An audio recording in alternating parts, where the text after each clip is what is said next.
Hello everyone, कैसे हैं आप लोग। मैं दीपक यादव अकोन देहरादून में आप लोगों का फिर एक बार बहुत बहुत स्वागत करता हूं। दोस्तों, आज का सेशन रखने के पीछे खास वजह है। अक्सर स्टूडेंट्स इस चीज में कंफ्यूजन रहते हैं, खास तौर से जिन्होंने अभी हाल ही में 12th पास आउट की है। अभी रिसेंट वीडियो में भी बच्चों ने कमेंट किया था कि सर हमें इसके बारे में बताया जाए। उस टॉपिक के ऊपर हम आज का सेशन रख रहे हैं। बेसिकली जो स्टूडेंट्स हाल ही में 12th में रहे हैं, तो आपने ऐसे बहुत से स्टूडेंट देखे होंगे जो अभी खुद अपने आप से कनेक्ट कर सकते हैं इस चीज को, या ऐसे स्टूडेंट्स जिन्होंने अपने फ्रेंड सर्कल में ऐसे लोगों को देखा होगा कि साथ वालों को देखा देखी में, अपने पीयर ग्रुप के प्रेशर में, घर वालों के कहने पर उन्होंने non medical, arts, maths, commerce जैसे सब्जेक्ट चूज कर लिए।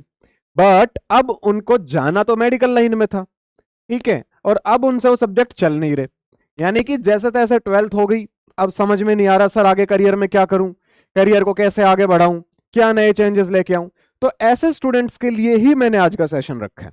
आगे बढ़ूं उससे पहले मैं एक चीज क्लियर कर दूं, अकॉन देहरादून आप लोगों के लिए फ्री ऑफ कॉस्ट, बिना 1 रुपया लिए आप लोगों के लिए काउंसलिंग सेशंस रखता है। स्क्रीन के ऊपर आपके यहाँ पे नंबर्स फ्लैश हो रहे होंगे, आप हम लोगों को रीच आउट कर सकते हैं और आपके सारे डाउट्स को क्लियर किया जाएगा। खैर, आज का सेशन इस मुद्दे के ऊपर है कि कैसे वो स्टूडेंट जिसने नॉन बायोलॉजिकल सब्जेक्ट्स लिए हुए हैं, नॉन बायोलॉजी सब्जेक्ट्स हैं, नॉन बायोलॉजी सब्जेक्ट्स हैं उसके पास में, जैसे कि आर्ट्स हो गया, जैसे कि कॉमर्स हो गया, है ना, या फिर आप कह सकते हो मैथ्स हो गया। अब ऐसे स्टूडेंट्स के अंदर जो मेजर कंफ्यूजन रहता है कि सर मैं क्या करूं, कैसे मैं वापस मेडिकल फील्ड में जाऊं, उन लोगों के लिए एक सोल्यूशन है, और उस सोल्यूशन का नाम है आप वापस से मेडिकल फील्ड में आ सकते हो। बिल्कुल आ सकते हो, आपके पास में अभी भी अपॉर्चुनिटी है, एक मौका है, और उस मौके का नाम है जीएनएम। जीएनएम के थ्रू आप नर्सिंग करिए और आप नर्सिंग की फील्ड में आ सकते हो, जो है तो मेडिकल लाइन ही। कैसे आ सकते हैं, उन सब चीजों के बारे में आज हम बात करेंगे। और अक्सर स्टूडेंट से बोलते हैं सर नर्सिंग के लिए तो बीएससी चाहिए, बीएससी नर्सिंग चाहिए, जो अगेन बायो के स्टूडेंट्स कर सकते हैं। तो फिर हम कैसे नर्सिंग करें, जीएनएम कैसे नर्सिंग करवाएगा, आज हम उसी चीज के ऊपर फोकस्ड रहेंगे। हमारा सेशन आज उसी चीज पे रहेगा। मैं आपको कंपैरेटिवली बीएससी और जीएनएम दोनों के डिफरेंसेस बताऊंगा, फिर आप समझ जाएंगे कि कैसे जीएनएम के थ्रू भी आप नर्सिंग की फील्ड में आ सकते हैं, मेडिकल लाइन में आ सकते हैं। चलो शुरू करते हैं, ठीक है, समझना इस चीज को। जीएनएम, बीएससी, देखो सबसे पहली चीज, जो जीएनएम है ना, ये एक डिप्लोमा है, डिप्लोमा कोर्स है ऑफ 3 इयर्स, ये 3 साल का कोर्स है, ये चीज भी याद रखना। बीएससी नर्सिंग जो है ये डिग्री कोर्स है, डिग्री कोर्स ऑफ 4 इयर्स। सबसे बड़ा डिफरेंस यही है दोनों में, ये डिप्लोमा है और ये डिग्री है। दूसरा बड़ा डिफरेंस टाइम का, ये 4 साल का है, ये 3 साल का है। समझ में आया। तो जो डिग्री और डिप्लोमा के बीच में डिफरेंस है उसको भी हम क्लियर करेंगे। आगे बढ़ते हैं। देखो, जो डिप्लोमा है और डिग्री है दोनों में फर्क तो है, तो आपको इसके साथ में एक कोर्स और करना पड़ता है, और वो कोर्स है पोस्ट बेसिक। पोस्ट बेसिक कौन सा, बीएससी। पोस्ट बेसिक बीएससी इसलिए करना है to be equivalent to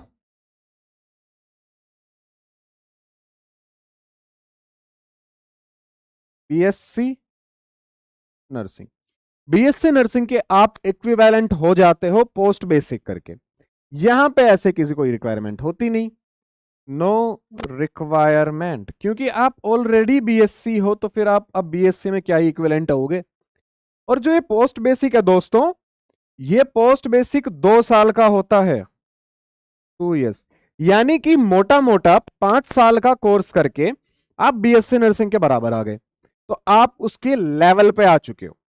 BSc के अंदर आपको 4 साल का डिग्री करना है, यहां 3 साल का डिप्लोमा और फिर एक और डिप्लोमा 2 साल का पोस्ट बेसिक।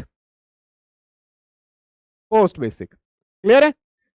अब एक और चीज खासियत, सिर्फ पोस्ट बेसिक करके आप बराबर तो आ जाओगे बीएससी के, लेकिन बहुत से एग्जाम्स इवन एम्स के, नोरसेट के, जो आपके बड़े बड़े इंस्टीट्यूट्स हैं, पीजीआई हो गए, आरएमएल हो गए, ये इंस्टीट्यूट्स आपसे एक और चीज मांगते हैं, वो है एक्सपीरियंस।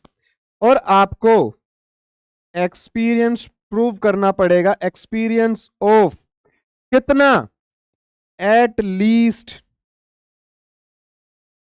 2 इयर्स। 2 साल का एक्सपीरियंस होना चाहिए from minimum 50 bedded 50 bedded hospital. ये भी एक इंपॉर्टेंट लाइन है, इसीलिए सेपरेट कलर से लिखिए, लोग अक्सर बस यही भूल जाते हैं। आपको एक्सपीरियंस चाहिए 2 साल का, 50 बेडेड हॉस्पिटल तो कम से कम हो। और आप अब हर वो एग्जाम दे सकते हो नर्सिंग का जो एक बीएससी होल्डर दे सकता है। बीएससी के लिए नो सच रिक्वायरमेंट्स, उसे एक्सपीरियंस की रिक्वायरमेंट नहीं होती। उसे एक्सपीरियंस की रिक्वायरमेंट नहीं होती दोस्तों। ठीक है, यहां तक समझ में आया कि अब क्लियर हुआ तुम्हें? देखा, तुम्हारे पास मौका है अभी भी मेडिकल फील्ड में जाने का। आइए अकॉन देहरादून, हम आपको रेडी करेंगे, हम आपको ट्रेन करेंगे उस चीज के लिए। अकॉन देहरादून ऐसे हवा में बातें नहीं करता, इसीलिए मैंने सेशन रखा है कि जो बच्चों को ये डाउट आ रहा है, जिन स्टूडेंट्स के दिमाग में ये चीज आ रही कि मैं क्या करूं अब, उनके लिए आज का सेशन है।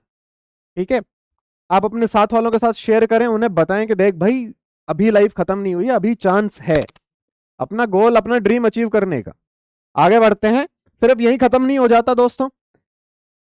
अब सबसे इंपॉर्टेंट चीज आती है कि जीएनएम जो है और जो बीएससी है ना। सर आपने एक चीज तो बता दी कि आपका एक्सपीरियंस चाहिए 50 बेडेड, और कोई रिक्वायरमेंट है क्या? भैया बिल्कुल रिक्वायरमेंट है, एक और काफी इंपॉर्टेंट रिक्वायरमेंट है। वो क्या है? जो आपका एक्सपीरियंस है ना, एक्सपीरियंस जो आप लगाओगे should be post registration in nursing council. क्या बोला मैंने? रजिस्ट्रेशन पोस्ट रजिस्ट्रेशन आपका एक्सपीरियंस चलेगा, मतलब आपने जो ट्रेनिंग पीरियड किया है, जो इंटर्नशिप की है, वो कुछ वैलिड नहीं होगा। जब आपने जीएनएम कंप्लीट कर ली, फिर आपने पोस्ट बेसिक कंप्लीट कर ली, या आपने जीएनएम और पोस्ट बेसिक के बीच में गैप रखा हो, लेकिन आपको मिनिमम 2 साल तक अपना डिप्लोमा कंप्लीट होने के बाद में किसी हॉस्पिटल में काम करना है, और वो हॉस्पिटल कम से कम 50 बेड का होना चाहिए। यानी कि डिप्लोमा के दौरान वैलिड नहीं है। आपका डिप्लोमा किस डेट को कंप्लीट हुआ है, मान लो आपका डिप्लोमा कंप्लीट होता है 30 अक्टूबर को, तो 31 अक्टूबर से ही चाहे आप ज्वाइन कर लो, आपका रजिस्ट्रेशन नंबर मिला 30 अक्टूबर, आप चाहे 31 अक्टूबर से ज्वाइन कर लो। 31 अक्टूबर 2024 से स्टार्ट हुआ, 31 अक्टूबर 2025 को आपको 1 साल कंप्लीट, और 2026 में 2 साल होंगे, तब आप एलिजिबल हो जाओगे ऑलमोस्ट, क्या मतलब सारे के सारे गवर्नमेंट एग्जाम्स के लिए। ठीक है, अब बात करते हैं रिक्वायरमेंट्स की, सब्जेक्ट्स की। मैंने पहले ही बोला कि आप कोई भी सब्जेक्ट के हो, किसी भी एक्सवाई सब्जेक्ट, तो आप चाहे मैथ्स के हो, चाहे कॉमर्स के हो, चाहे आर्ट्स के हो, कोई भी एक्सवाई सब्जेक्ट, यानी कि नो स्पेसिफिक सब्जेक्ट रिक्वायर्ड, कोई स्पेसिफिक सब्जेक्ट रिक्वायर्ड नहीं है विद 40% और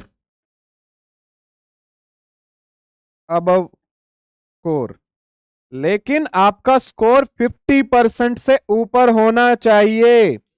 बट साथ में एक और चीज है, अब आईएनसी ने एक और चीज जोड़ दी, विद इंग्लिश। ठीक है, 40% से ऊपर का स्कोर कोई भी XYZ सब्जेक्ट हो इंग्लिश के साथ में। वहीं अगर हम बीएससी की बात करें, जब एक्सपीरियंस ही रिक्वायर्ड नहीं है तो ये भी रिक्वायर्ड नहीं होगा, नो रिक्वायरमेंट। और जब आपको सब्जेक्ट स्पेसिफिक नहीं है लेकिन यहां है, यहां आपका सब्जेक्ट होना चाहिए PCB विद ई। क्या मतलब हुआ इसका? इसका मतलब हुआ फिजिक्स, केमिस्ट्री,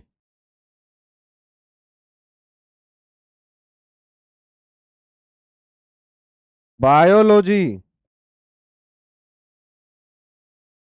और इंग्लिश। ये चारों सब्जेक्ट आपके पास मिनिमम होने चाहिए।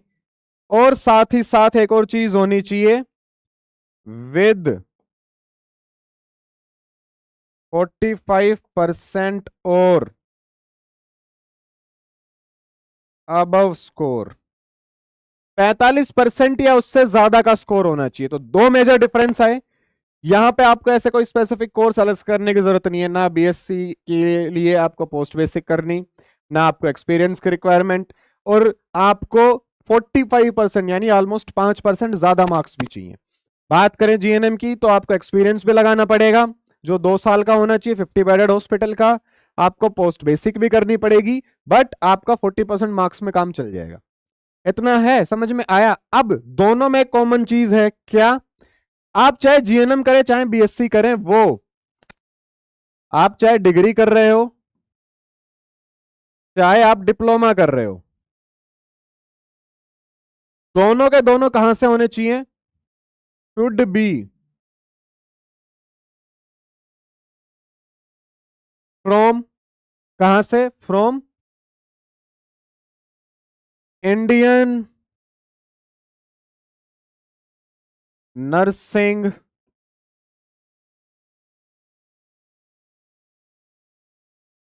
काउंसिल, या फिर जो भी आपका XYZ स्टेट हो, उत्तराखंड, हिमाचल, पंजाब, हरियाणा, राजस्थान, स्टेट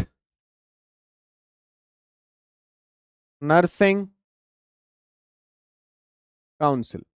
आपका कहीं से भी, चाहे स्टेट में हो चाहे इंडियन नर्सिंग काउंसिल में हो, INC हो या SNC हो, रजिस्टर्ड या रिकॉग्नाइज्ड इंस्टीट्यूट होना चाहिए।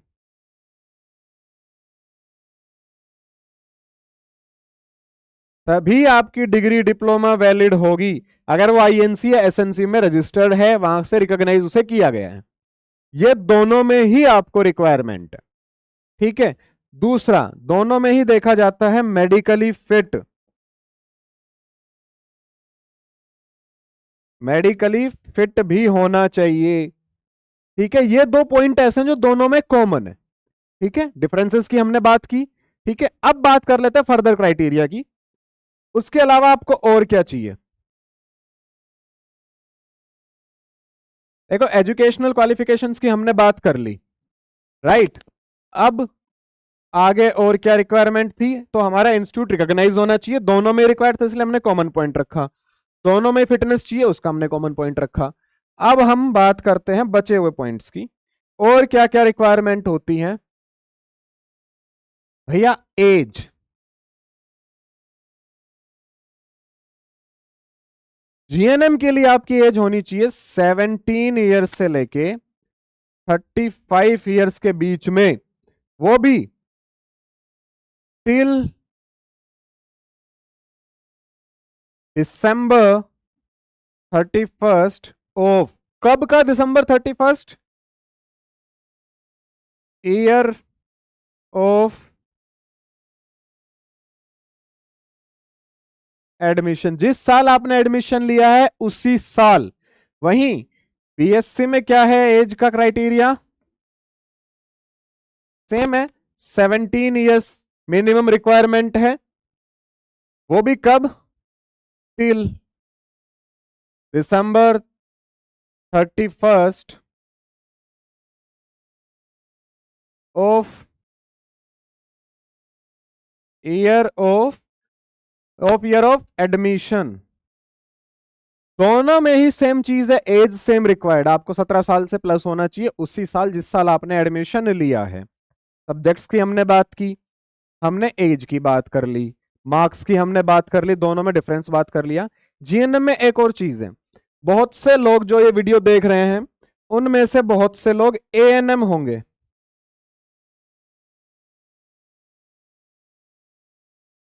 तो एएनएम भी जीएनएम करने के लिए एलिजिबल है, ठीक है, लेकिन शुड पास